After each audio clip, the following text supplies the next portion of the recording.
ఇది దేశభక్తికి సంబంధించింది. ఎందుకంటే భారతదేశ ప్రతిష్ట చాలా దిగజారినటువంటి పరిస్థితి. ఇవాళ మనం ఏదైతే ఒక ఆర్థిక శక్తిగా భారతదేశాన్ని నిలబెట్టాలని ప్రధానమంత్రి గారు భావిస్తున్న సమయంలో ఇవాళ భారతదేశంలో ఈ విధంగా ఒక రాష్ట్రాలతో ఇంకోటి ఏంటంటే మీరు ఇందాక చెప్పినట్టుగా ఇవాళ సెకీకి ఏంటి సంబంధం, సెకీ కదా కుదుర్చుకుంది ఒప్పందాలని అని కొంతమంది ప్రశ్న చేస్తున్నారు.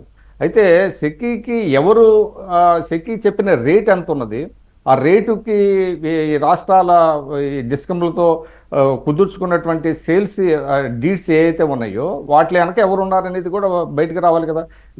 అంటే ఇక్కడ జగన్మోహన్ రెడ్డి గారు ఏంటంటే ఏ రాష్ట్రము కుదుర్చుకోనంత స్థాయిలో ఆయన కుదుర్చుకున్నాడు.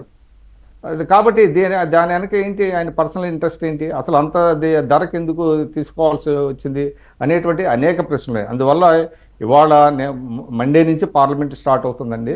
ఖచ్చితంగా ఈ అంశం అది నేను అనుకోవటం చాలా పార్లమెంట్ సమావేశాలను కుదిపివేసేటువంటి ఇది. ఎందుకంటే భారతదేశ ప్రతిష్ట దిగజారుతుంది. ఇప్పుడు బీజేపీ వాళ్ళు ఏదో అనొచ్చు, ఇది భారతదేశ ప్రతిష్ట దిగజార్చడం అంటే వాళ్ళు కనుక నిజంగా భారతదేశ ప్రతిష్టని నిలబెట్టాలంటే ఒక జాయింట్ పార్లమెంటరీ కమిటీని వేయాల్సిన అవసరం ఉంది. మనం గతంలో పార్లమెంటరీ ప్రతిష్ట ఇవన్నీ మనం అనుకుంటున్నాము. పోయినసారి హిండెన్బర్గ్ రిపోర్ట్స్ వచ్చినప్పుడు కూడా పార్లమెంట్లో పెద్ద దుమారం రేగింది.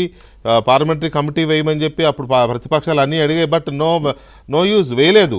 వేయకపోగా ఇక్కడ ఇంకొక అంశం ఏంటంటే చక్రవర్తి గారు, ఇక్కడ ఒక గ్రూప్ ఆఫ్ కంపెనీస్. ఒక నిమిషం అండి, ఒకటి నేను ముగిస్తాను, ఒక పాయింట్ చెప్పండి. అంటే గతంలో హిండెన్బర్గ్ రిపోర్ట్కి ఇప్పుడు ఇండిక్ట్ చేసిందండి డైరెక్ట్గా అమెరికన్ వాళ్ళే వీళ్ళని ఇండిక్ట్ చేసారు. దానికి చాలా తేడా ఉంది. అంటే ఇవాళ కేంద్ర ప్రభుత్వం తప్పించుకునేటువంటి పరిస్థితి లేదు వాళ్ళు ఎంత చెప్పినప్పటికీ కూడా ఇవాళ. కాబట్టి అది చూడాల్సిన అవసరం ఉంది. జేపీసీ అంటే చాలా మంది మాట్లాడేది ఏంటంటే ఇంకొక నెల అయితే మనోడే ప్రెసిడెంట్గా బాధ్యతలు తీసుకుంటాడు కదా అనే ఒక ఆలోచన కూడా ఉందని అంటున్నారు. మరి అది ఏం జరుగుతుందో తెలియదు కానీ